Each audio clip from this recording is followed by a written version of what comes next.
Primeira carta aos Coríntios, capítulo 12. Os dons do Espírito Santo. Meus irmãos, quero que vocês saibam a verdade a respeito dos dons que o Espírito Santo dá. Vocês sabem que quando ainda eram pagãos, vocês eram desviados de várias maneiras para a adoração dos ídolos, os quais não têm vida.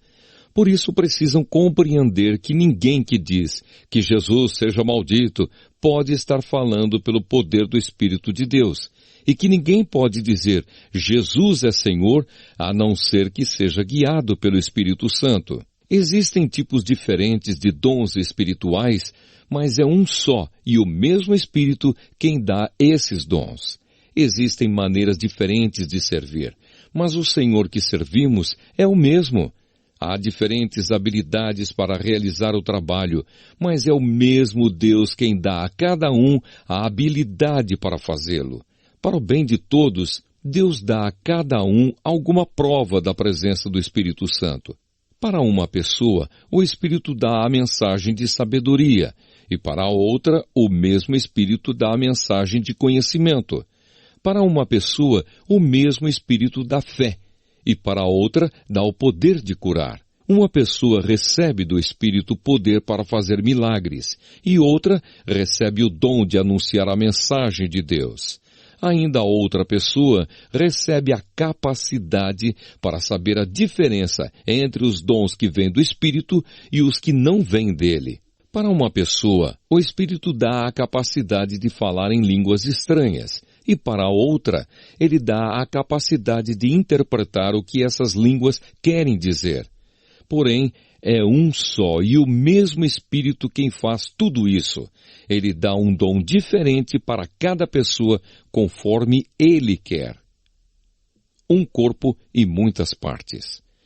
Cristo é como um corpo, o qual tem muitas partes, e todas as partes, mesmo sendo muitas, formam um só corpo.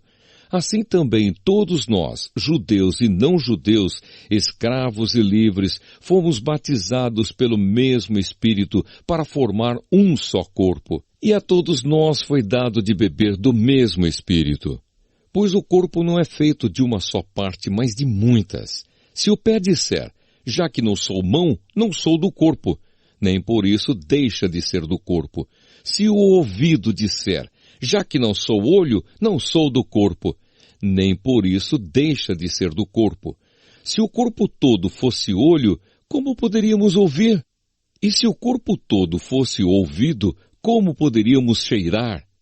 Assim Deus colocou cada parte diferente do corpo conforme Ele quis. Se o corpo todo fosse uma parte só, não existiria corpo. De fato, existem muitas partes, mas um só corpo. Portanto, o olho não pode dizer para a mão, eu não preciso de você.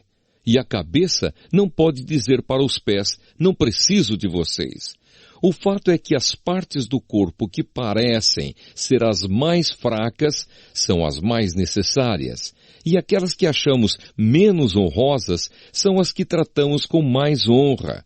E as partes que parecem ser feias recebem um cuidado especial que as outras mais bonitas não precisam. Foi assim que Deus fez o corpo, dando mais honra às partes menos honrosas. Desse modo não existe divisão no corpo, mas todas as suas partes têm o mesmo interesse umas pelas outras. Se uma parte do corpo sofre, todas as outras sofrem com ela. Se uma é elogiada, todas as outras se alegram com ela. Pois bem, vocês são o corpo de Cristo, e cada um é uma parte desse corpo. Na igreja, Deus pôs tudo no lugar certo. Em primeiro lugar, os apóstolos, em segundo, os profetas, e em terceiro, os mestres.